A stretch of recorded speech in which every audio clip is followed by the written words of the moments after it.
pila ka nato adunay nagkanalang istorya sa gugma apan ani ay magtiayon nga taga Tagum City nga adunay pinalahi nga istorya.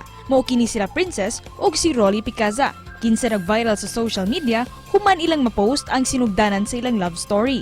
Ug sukad nga kini nag-viral, daghan ang na-inspire, nag-share, like ug nag-comment. Karong buntaga, sayra nato ang ilang mga kaagi ug makatuon usab kita sa ilang unique nga sinugdanan sa ilang love story. Dinhi lang sa GMA Regional TV Live. Atong ila-ilahon karong buntaga mga kapuso, nag-viral ni siya nga couple taga Mindanao ug atong pangumustahon ang ilang love story ug ilang kaminyoon karong bag-o Princess Picaza ug Rolly Picaza. Mayong buntag ug maupay na aga mang Princess Rolly. Welcome sa GMA Regional TV Live. Kumusta mo karong buntaga? Mayong buntag. Mayong buntag, okay kayo. Okay lang po kayo. Daghang salamat for joining us ug congratulations sa inyong kaminyoon. Can you share to us, sa atong viewers, kung kumusta man ang inyong experience, kumusta dihang nahitabo ang inyong dream wedding? Actually po, daghan kay pagsulay before nahitabo amo ang dream wedding.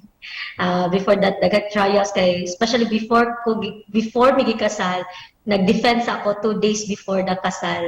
And then after kasal na po na mo, mga a week lang siguro ang nilabay. If another defense na po ako. So like, because of the help of our family and kato mga good friends naman, also by God's grace, natuman jud amo ang wedding. Daghan kayo og mga trials dyan.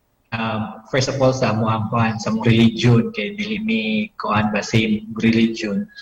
Daghan kayo og mga against. Pero thank God kay nakuha jud siya, na fix jud na mo siya. Then aside na we have a very kuhan jud, short preparation sa amuang kasal. Atong hisgutan, sir ug ma'am, kini yung nag-trending post katong gitawag nga booking daan. Can you tell to us the story behind this ug unsa may istorya sa inyo duha diin man mo nagkaila di ay before? Booking is the key. Okay, way back 2015, dito may nagkaila sa research conference sa isa ka higher education institution sa Tagum. And then nakita na ko siya nga guwapa jud, of course, lalaki biya. Tanaw jud ko physical appearance. So, moto nakita na ko siya nga, uy, guwapa jud. Tapos ni chat ko, wala man siya i-reply kay. Amot ginasin ako niya for 4 years. 2015 man to niya. Ning reply na lang siya 2019. Dito namin nagsugod o balik og communicate. So moto niya na for fun lang mo jud akong post jud sir kay nalingaw ko ba na ako gipangita nga convo na mo. And then nakit-an ako tong convo niya, nag-screenshot ako, gisend ako siya nga tawa mi kay naa jud ay ming ani nga convo, which is before katong 2019 wala na ko to gi-mind jud na convo. Kato siya, kato yung istorya sa ko kay I was thinking na ay basin one of the girls lang yung nagiingnan niya. So moto. Kato pag-chat na ako sa iyang pwede mag-booking kay kuan to siya kana dating na miya to mga twice, thrice yata mi nag-dating ato sa coffee shop sa Tagum. And then nakita jud nako kana iyang kanang pagkamaayo ba puta niya, pagka-bright niya. So mo to murag feeling nako nga mao na jud ni ako ang pakaslan. Mo na to pero kato na time wala ko uyab ato. So mo to ning chat ko sa iya. Sige na, paano ko pakasli lagi ko. Basta kay pag dili pa ta pag wala pa tay partner after sa to ang doctoral, kita na jud. Ma'am Princess, nganong murag na sin zone naman to ma'am? Kani adto. First of all, in relationship magbubuhat ko, long-term relationship. So like, lahi man ko, dili ko nag-entertain siya, di ko nag-reply basta in relationship ko. And then, after ato, nagpagbulag na mo, way back 2019, balik siya communicate sa ko, which is, replyan ako siya kay, wala naman po ko ka ng in relationship ato, kay relationship that. Kato na that is for research because I'm asking a help jud sa akong research ato nga time. O kumusta man ron sa may kibati ninyo nga nahuman na gyud na nasilyuhan na gyud inyong panaghigugmaay sa inyong kaminyoon? Na-feel ako jud nga kanang the security niya. Before man good sir kay I don't ka na murag na set na ko mind na murag dilit na lang guro ko magminyo. How about you, Sir Rolly? Unsa may feeling human sa kasal? Kuan. So na-feel na ko. Kuan mo good ka na, panser ka na. Of course, happy. Tapos, na-jud po ka na mga problems jud. Before and after kasal, na-jud mga problems. Despite na busy jud kayo.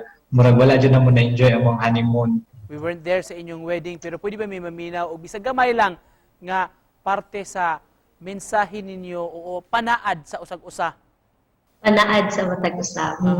Kuan, basta ako alam siyang gi-promise sa iya jud na I will be by his side forever. Kay for me, I believe magod in the sacredness of marriage jud.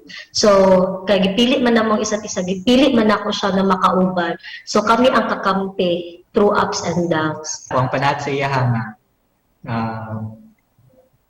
kana magtinabangay jud mi sa mga problema. Sa advice din ninyo nga mahatag sa mga nangita diha sa ilang forever? Sa advice na ako sa atong mga viewers, katong mga nangita forever, ayaw mo pagdali jud. You wait jud. I believe karon jud sa akong based sa akong experience, sa among experience na in God's perfect time moabot gid siya. And to close this sa atong bag-ong magtiayon, doon na mo'y mensahe sab sa atong mga viewers karong buntaga. Just keep praying, Nanjod, and then everything will be okay. Enjoy sa nato to ang pagka-single, then afterwards, ako kundi mo ko ma-enjoy mo, single ko no. Pero tama to na ako, suggest, comment na, tambag na, enjoy sa ato ang pagka-single, and then that's the time siguro, once na mahuman na, nata na ma-enjoy ta, so that's the time nga, pwede na tayo masulod sa ito ang kanang relationship. Congratulations ug daghan kaayong salamat sa pag-uban kanamo karong buntaga. Mga kapuso, bag-ong magtiayong pikasa gikan sa Tagum City si Ma'am Princess Sir Rolly. Daghang salamat ninyo ug congratulations. Daghang salamat. Daghang salamat. Mabuntag kanitanan.